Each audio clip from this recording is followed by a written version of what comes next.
Você precisa entender o seguinte: nem todo mundo fica feliz quando você cresce, quando você melhora, quando Deus faz a tua vida prosperar. Beleza? Mas nesse capítulo eu quero ressaltar para você o seguinte: e você? Como que você lida quando as pessoas crescem, quando as pessoas que estão ao seu lado melhoram e você fica para trás, você fica abaixo? Como é que você lida com isso? Você fica feliz ou você fica triste? Você fica contente com a ascensão do outro? Você se modela naquilo que ele fez para melhorar, para que você também melhore? Ou você fica angustiado, fica ansioso, fica reclamão, fica murmurador, porque ele hoje tem uma posição melhor que a sua? Acho que é um assunto interessante para nós conversarmos aqui sobre inveja, né? Inveja e como você lida com ela. Eu quero conversar com você sobre isso hoje nesse capítulo, o capítulo de 1 Samuel 18. É um capítulo extremamente atual, um capítulo que eu tenho certeza que você já passou pelas duas situações, de invejado e de invejoso, e quero refletir, quero conversar com você o que você pensa disso. Peço a você, convido a você que fique comigo até o final, para que você também tenha suas impressões a respeito desse capítulo. Beleza? Bom, contextualizando o capítulo de 1 Samuel 18, o que acontece? Davi tem uma ascensão absurda, né? Saul ainda é o rei, mas tem um interessante de ressaltar o seguinte: Saul já tinha sido limado por Deus, Deus já tinha. Só que para surgir um novo rei, para um novo rei ser consagrado, para assumir a cadeira de rei, o atual tem que morrer. Então Saul está ali meio preocupado, né? Bem preocupado com a ascensão de Davi. O povo cada vez mais apoiando as atitudes dele, né? E o que acontece? Saul começa a preparar armadilhas, porque ele pensa assim: eu não vou matar esse sujeito, mas eu vou entregar esse cara na mão dos filisteus. Aí, entre outras coisas, o que ele faz? Ele fala o seguinte: eu vou te entregar a minha filha e eu quero que você vá lá nos filisteus e traga 100 prepúcios dos filisteus. O prepúcio é aquela pele da região genital masculina, né? Que as crianças tiram quando nascem e tudo mais. Olha só que situação que ele pede para o cara fazer. Ele vai lá, tem que matar os caras e fazer isso. Aí Davi vai lá e faz rápido. Por quê? Porque Davi está com o Senhor. O Senhor está com Davi. Isso, inclusive, a Bíblia relata em vários momentos desse capítulo. O Senhor está com Davi. Então ele vai lá e faz aquilo em 2 tempos. Ele vem e volta. E aí Saul, cada vez que ele dá uma tarefa e Davi supera rápido, ele fica apavorado, porque ele sabe que o Senhor está com ele. Ele reconhece, né, que o Senhor está com Davi. Mas ele fica apavorado, porque ele fala: esse cara vai tomar meu reinado.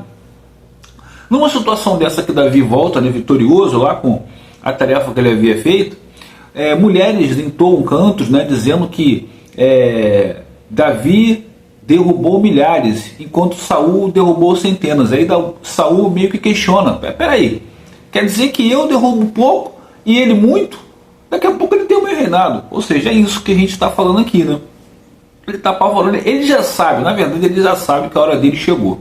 Ele só não sabe exatamente qual vai ser o momento exato, mas ele já sabe, ele não sabe o que fazer com isso.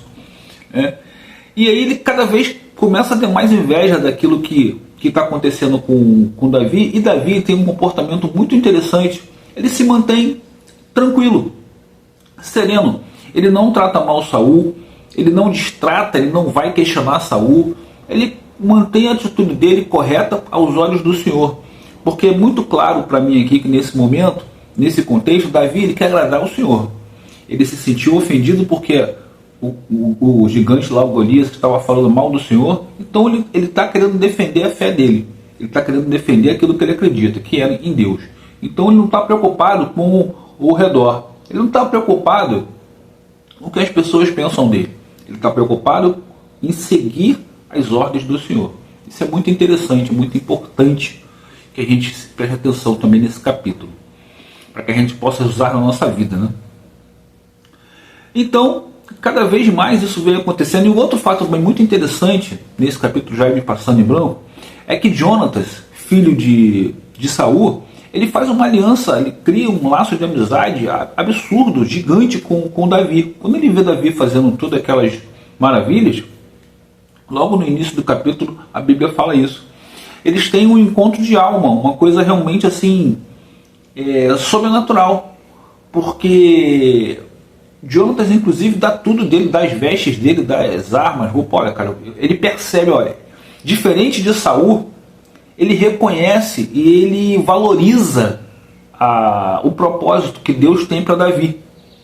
Ele não fica preocupado em ser menor ou de parecer menos do que Davi. Muito pelo contrário, ele fica feliz com a vitória de Davi. Enquanto Saul, em paralelo, fica amedrontado, fica ameaçado, se sente ameaçado, fica com inveja, quer ter aquilo que Davi tem. E é nesse ponto que eu quero conversar com você. Foi o que eu perguntei lá no início. Como que a gente lida com a inveja? Como que a gente lida quando a gente está lá daquele lado da inveja e como que a gente lida quando a gente está desse lado? Vou te explicar. É muito fácil se colocar na posição de invejado. O sujeito teve inveja de mim, poxa, só porque eu consegui aqui ascender, né, melhorar, subir de posto no meu trabalho e ele não. Poxa, nós lanchávamos juntos, nós almoçávamos juntos, nós éramos amigos, éramos o mesmo carro. Quando eu melhorei um pouco, ele já não quis mais almoçar comigo, já começou a dizer nos quatro cantos que eu era isso, que eu era aquilo, e isso me incomoda. Ok. Mas e você? Quando o teu amigo melhora, quando o teu amigo passa à tua frente, quando o teu amigo começa a aparecer mais do que você, como que você se sente? Como que você lida com isso? Você lida como Saul ou você lida como Davi? Importante que a gente faça essa pergunta para a gente mesmo, né, pessoal? Porque às vezes a gente acha que a gente, pelo motivo da gente, por exemplo, né, eu vejo às vezes isso me fez demorar a conhecer a palavra de Deus. Porque sempre que eu conversava com pessoas que conheciam a palavra de Deus, que seguem a palavra, que frequentam inclusive igrejas, elas sempre se colocavam com relação a mim como se elas fossem muito superiores. Porém, as atitudes dessas pessoas no cotidiano não representavam isso. Então eu ficava assim, peraí, mas essa pessoa diz isso, ela diz que é melhor do que eu por isso e aquilo, porém eu estou vendo ela fazer aqui totalmente o contrário. Então por que eu vou escutar o que essa pessoa fala?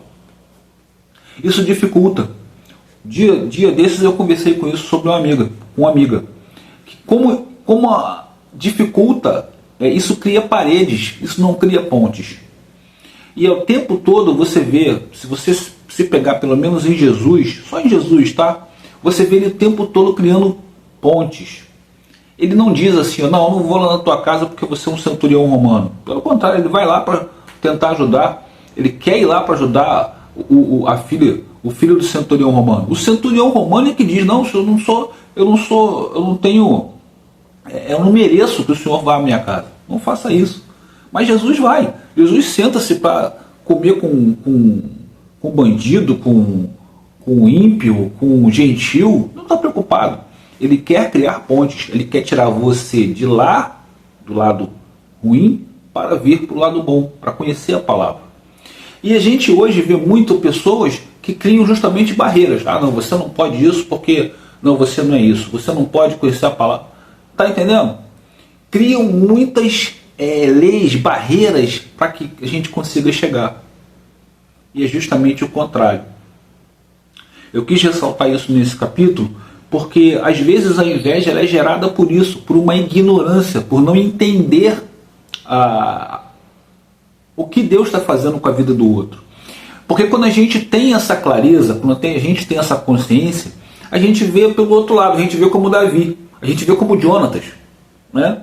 Poxa vida, caramba, Deus escolheu você, que bom, eu vou torcer por você, eu vou orar por você, eu vou pedir inclusive a Deus que um dia Ele também veja em mim a possibilidade de eu fazer um propósito, que não precisa ser o seu, eu não preciso ter a sua coisa para ser feliz, para ser enxergado por Deus. É isso que a gente muitas vezes bate cabeça, não entende, né?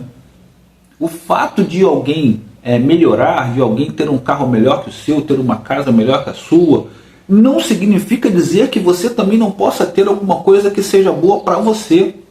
Porque quando você tem essa clareza, você percebe que o carro dele não é necessariamente o carro que eu quero ter. Eu quero ter um outro carro, eu quero ter uma coisa legal para mim. O fato de eu passar por alguém e olhar uma casa bacana e dizer, poxa, mas que casa bacana, não significa dizer que eu quero ter aquela casa. Que eu quero ter a oportunidade de poder também comprar uma casa para mim. É isso. Então quando a inveja vem, porque a inveja sempre vem. Ela sempre vem. Você olha uma coisa, ainda mais hoje você ali fica ali o dia todo ali olhando o Instagram, você fica, aquela vida das pessoas, você fica, puxa vida, como eu queria ter essa vida. Mas na realidade muitas vezes não é aquela vida, você quer ter a oportunidade de também ter uma vida bacana. É importante que a gente tenha clareza desse tipo de pensamento para que essa inveja não se torne uma coisa ruim, uma coisa acorrentadora à nossa vida, e pelo contrário, se torne uma coisa que nos liberte, que nos incentive também a trabalhar, a estudar, a ouvir a palavra de Deus, a viver como Deus nos ensina, para que nós possamos também ter a oportunidade de realizar os nossos sonhos. Acredito que seja isso o recado que eu percebi nesse capítulo. Quero pedir a você que se ficou até aqui, se você curtiu, se você gosta desse tipo de conteúdo, todos os dias eu reflito um capítulo da Bíblia, então quero convidar você para que venha aqui, se inscreva no canal, ative o sininho de notificações, aí você vai ser avisado, né, dos vídeos que a gente faz aqui todos os dias, como eu te disse. E vamos juntos refletir, estudar o que a Bíblia nos ensina, principalmente, pessoal, procurar viver aquilo que a Bíblia nos ensina. Procurar valorizar, pedir a Deus que nós possamos sempre nos agradar daquilo que Ele faz pelas pessoas. Sendo nossos irmãos, sendo nossos amigos, não sendo nossos amigos, mas sempre desejar o bem, sempre desejar que as pessoas melhorem, que as pessoas se transformem, que as pessoas sejam pessoas melhores, que elas consigam sim melhorias materiais, melhorias físicas, né, que elas possam melhorar, claro, e que nós possamos interpretar isso como coisas boas, coisas que vão melhorar, e que Deus, no momento em que Ele achar correto, em que Ele achar adequado, também nos dará a oportunidade de conseguirmos realizar os nossos sonhos, os nossos desejos, aqueles desejos que Ele entender que sejam melhores, que sejam bons para a gente. Tá certo? Bom, mais uma vez, Deus abençoe a todos, obrigado a todos que ficaram até aqui, e até o próximo vídeo, pessoal.